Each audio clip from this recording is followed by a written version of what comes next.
வணக்கம். ஆகாஷ்வாணி புதுச்சேரி செய்திச் சுருக்கம் வாசிப்பவர் வாசுகி சந்திரசேகரன். இந்தியாவும் இந்தோனேஷியாவும் அனைத்து வடிவங்களிலும் பயங்கரவாதத்தை வன்மையாக கண்டிக்கிறது என்று இரு நாட்டு தலைவர்களும் வலியுறுத்தியுள்ளனர்.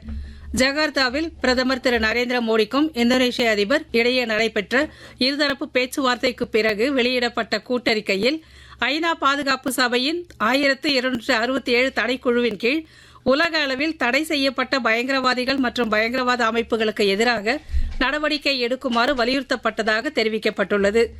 இந்தியா பஹ்ரைன் நாடுகளுக்கு இடையேயான ஒத்துழைப்பு தொடர்ந்து வலுப்பெற்று வருவதாக மத்திய வெளியுறவுத்துறை அமைச்சர் டாக்டர் ஜெய்சங்கர் தெரிவித்துள்ளார்.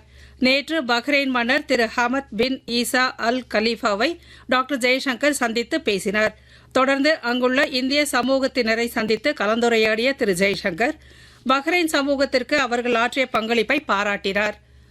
எல்னினோவால் பல்வேறு துறைகளில் ஏற்படக்கூடிய தாக்கம் மற்றும் அதற்கான ஆயத்த நடவடிக்கைகள் குறித்து ஆய்வு செய்வதற்காக பிரதமர் அலுவலகம் நேற்று உயர்மட்ட ஆய்வுக் கூட்டத்தை நடத்தியது.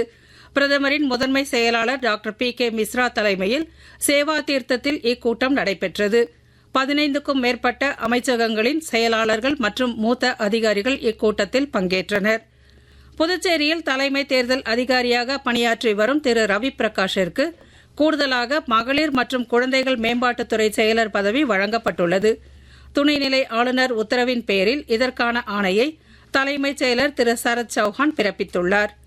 மேற்கு தொடர்ச்சி மலை மாவட்டங்களின் ஓரிரு இடங்களில் இடிமின்னல் மற்றும் பலத்த காற்றுடன் கூடிய மிதமான மழை பெய்யக்கூடும் என்று சென்னை வானிலை ஆய்வு மையம் தெரிவித்துள்ளது.